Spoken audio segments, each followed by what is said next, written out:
everybody. Welcome to another episode of Purple Insider. Matthew Coller here, and joining me on a very special show, NFL legend, Minnesota Vikings legend, John Randle. What is going on, John? How are you? Man, I'm good. I'm feeling excellent, feeling awesome. Nice round of golf this morning, and now here to talk about big game travel and my Minnesota Vikings. What more could you ask for? Well, normally, John, when we have a sponsored appearance, we wait till the end if you're talking about crackers or candy or something. But in this case, I think we should start right with it because it's the Vikings schedule. You are going to London with Big Game Travel, biggametravel.com, and you're hosting a travel party. Have you been to London before? Is this your first time? No, I've been to London before. I've probably been to London about, I'd say, at least 10 times. Every time I went, I've enjoyed myself. I got to meet new fans. I got to meet fans that I have turned into Vikings fans. And I also got to meet people, and I usually bring a couple of extra Vikings jerseys to hand out to encourage them to believe in the purple as much as I do. Now, here's what I want to know. When you host these trips, are people intimidated by you? Like, are they like a little afraid at first? Because your reputation is such as a nice guy. But if you watched you play, you were not a nice guy, John. I know. Well, that was me on the football field, and I'm no longer on the football field. The one question that I get asked multiple over and over again is, where's the eye black? Can you put me in the eye black? Can we take a photo of you in the eye black? That's the question I get asked most of the time.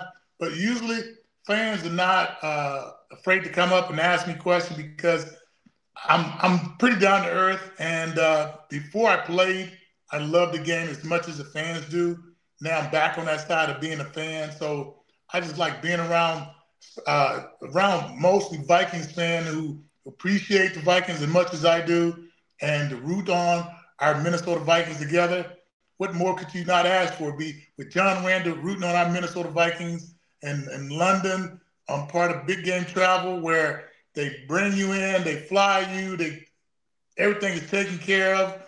That, to me, is the way I like to travel. I don't like to have to deal with all the unnecessary stuff, the car, the food, the hotel. So for me, being a part of this is wonderful, but being able to root on my Minnesota Vikings in London to let people know that the Viking pride goes across the water, and man, that's right up my alley. Yeah, and I think nobody in the NFL quite travels like Vikings fans. Everywhere I go when I cover road games, it's incredible how purple everywhere is. I want to know, though, what is it like to watch a football game with you? Are you intense? Are you calm? Are you like the opposite of what you were as a player when you watch the game, or do you kind of go crazy a little bit? I'm calm because when I'm watching the game, I usually go from just watching the game to watching the defensive lineman, watching as each guy looking to see what he's doing, seeing how he's trying to take advantage of that offensive lineman, trying to see which guy is out of the defensive lineman is getting the advantage. And I kind of get zoned out into it. So I'm pretty calm about it because watching it as a fan, not playing the game anymore, there's less pressure on you. You're not thinking, I got to make a play every play. And now I sit back and I go, this is the way I like to watch the game. It's calm, relaxed. No coaches hollering in your ear, telling you got to make a play, telling you, let's go. We got to go ahead. We got to do this. So I'm pretty calm by watching it. Every former offensive or defensive lineman I've ever met, they just watch the trenches when they watch the game. There's no watching the football. It's always who's winning up front, which will tell you most of what you need to know about where the football is going. They're playing the Jets in London. Interesting matchup because it's Aaron Rodgers versus the Vikings. I don't know if there's a revenge game angle here with Aaron Rodgers because he did a lot of damage over the years to the Minnesota Vikings. But how do you feel about the Vikings facing Aaron Rodgers? Like when he's in a different uniform, do you still have the same emotions when you see him? Yeah, of course we do. I mean, he was the Green Bay Packer. He was a guy who we played twice a year. And I think for Aaron, being a part of the Packers, you always believe that you want to have a good season, but you always want to beat the Minnesota Vikings. And now, since he's playing for the Jets, he'll still have that same demeanor of beating the Vikings. And I think once he's playing against us, all the emotions will come back, just like when he was with the Packers. But I see him also trying to go out there and from that Achilles, trying to come back and have a year where he missed out on so much. We saw him before the games last year after his Achilles. He was throwing the football, showing us how he wanted to be out there with the Jets. But to me, he's going to get out there. He's going to try to do his thing, but I don't think it's going to go well, especially against our Vikings. But I'm encouraged to see a quarterback of his stature coming out there, playing hard, trying to show the younger guys what it's all about being a legend in the game, which Aaron is, and trying to go out there and trying to do as much as possible for his Jets, because now he has new fans, which are Jet fans, supporting him and trying to do something that the Jets haven't done in a long time, which is get to the Super Bowl again. Yeah, I mean, even just a competent quarterback season from the Jets would be profound from that franchise. They've really struggled to find good quarterback play. It's week 5. It's the Jets. It's London. You could go over there with Mr. Nice Guy, John Randle, biggametravel.com. Maybe I'm the first person ever to say that about you, but it should be a very cool trip for Vikings fans that want to come along. I want to ask you about pass rushing specifically, because the Vikings drafted a first-round edge rusher. We call them edge rushers now. I don't know when that happened. It was always defensive end. I don't know. Defensive ends, outside linebackers, but, that's what he is. In your career, you mostly rushed inside, but there were times where you would kick outside. What was the biggest difference for you? Because I think that Dallas Turner is somebody that they do want to move around a bit. They want him to rush, in the middle. They want him to rush on the outside. I have an image of you in my head, of you looking like someone who's about to take off in like 100-meter dash from the edge, lining up way outside, even though that wasn't your main spot. Like, how was that when it came to switching between the two positions? Well, when you're playing defensive tackle, you don't have outside containment, which is when you're playing defensive end, you want to keep everything on the inside. So when you're inside, you have more freedom to rush the quarterback. But at the defensive end position, you're more control, say, anger or pass rushing, but you are allowed to come underneath or inside the tackle. And when you're outside, you have a little bit more time to get to the quarterback as opposed to the defensive tackle, where you're thinking 2 seconds you want to get to that quarterback. And for our ends, I think the way we're going to play this year, I think we're going to look for our defensive end one of them is going to have to step up and say, hey, you know what? There's no more Danielle Hunter. I'm the new Danielle Hunter. I want to go out there. I want to prove it. And I want to show our fans why you drafted me, why I'm here. And I'm going to show you how, and not to say it in a mean way, but I want you to forget about Danielle Hunter and look at me as the future, as the guy who's going to take this team and be the guy that you can put the team on my back and look for me to make plays and to change up to be the guy that you look at and say, hey, you know what? He's going to make plays.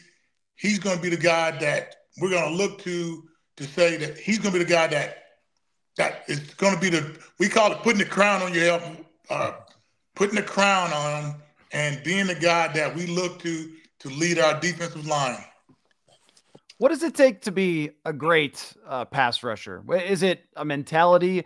We know with you, I don't know if it's ever been brought up, it wasn't exactly size that made you a great pass rusher, but is it a mentality? Is it technique? Is it a combination of both? Like, if you were to pinpoint one thing that made you great at it, what would that be? I think for me, it was the being able to get to the quarterback quickly. When you're a defensive lineman, I've had this conversation with Bruce Smith. I've had it with Danielle Hunter. I've had this with Everson Griffin. I've had this conversation with Alan Page. I've had this conversation with Lawrence Taylor.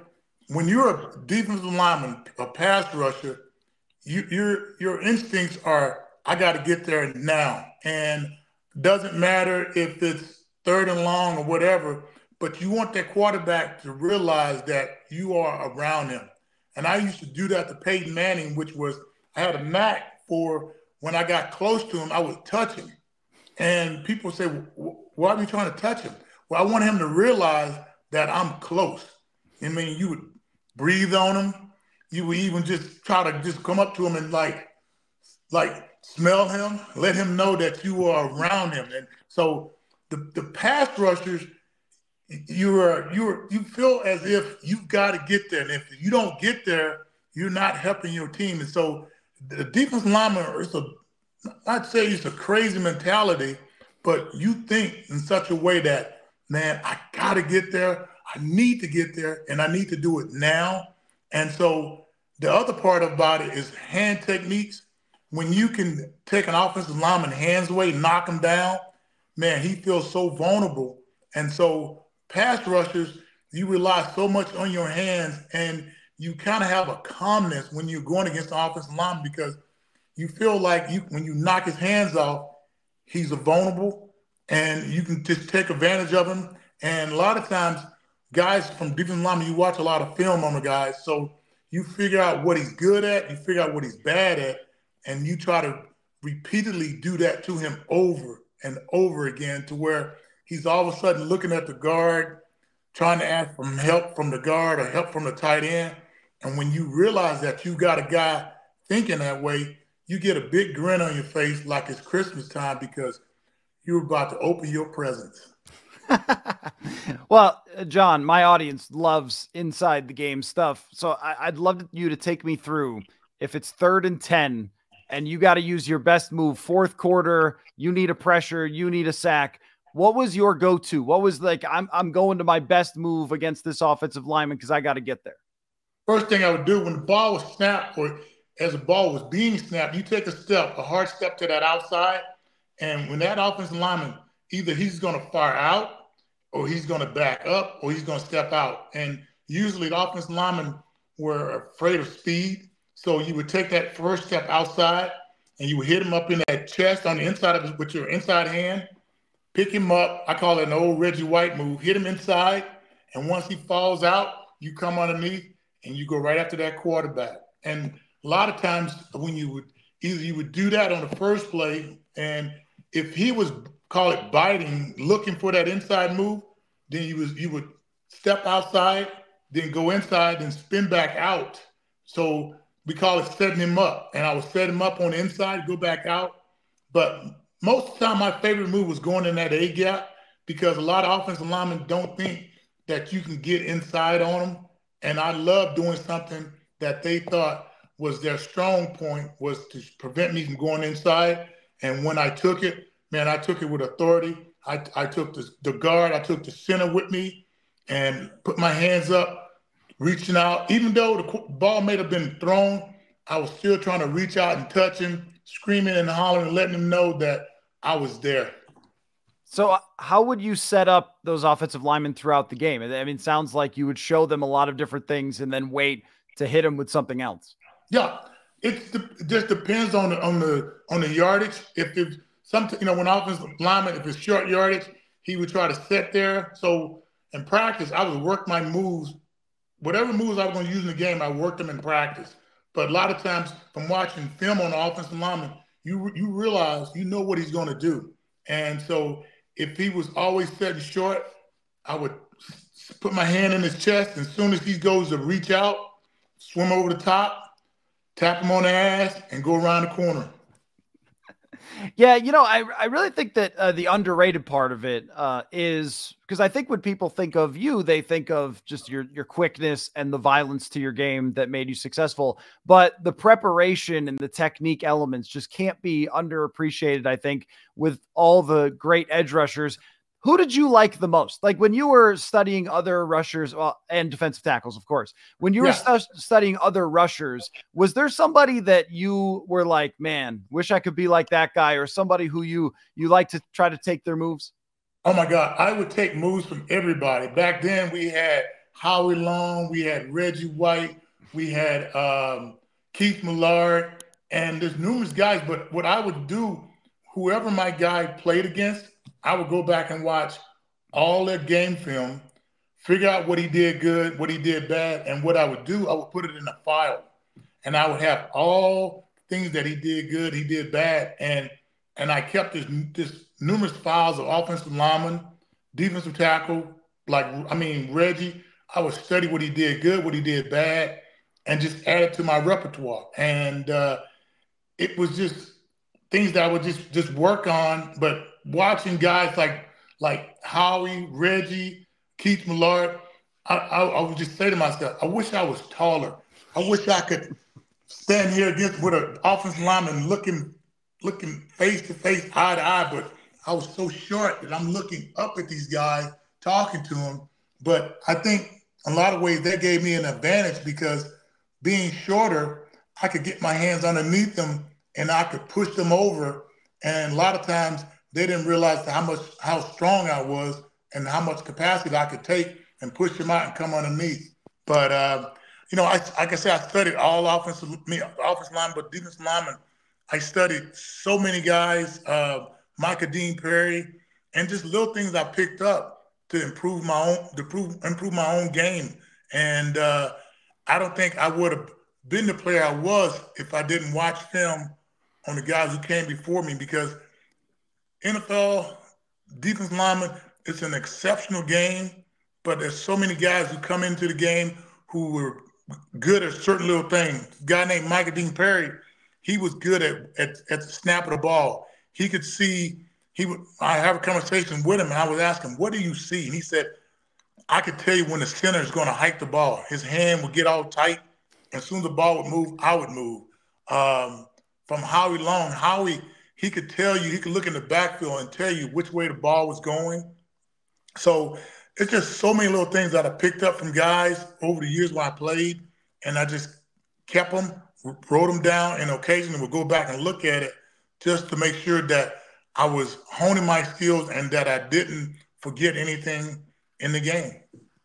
Michael Dean Perry, you're really talking about like my childhood of watching football. I don't mean to make you feel old, but Bronco and Browns legend, one of the best defensive tackles to rush.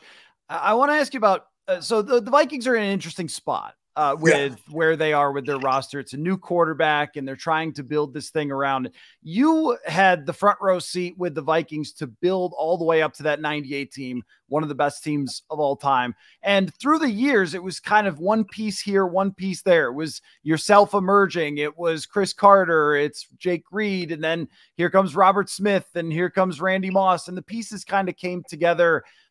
What do you think makes a great team? Like, what do you think makes a complete team like you guys had in 1998?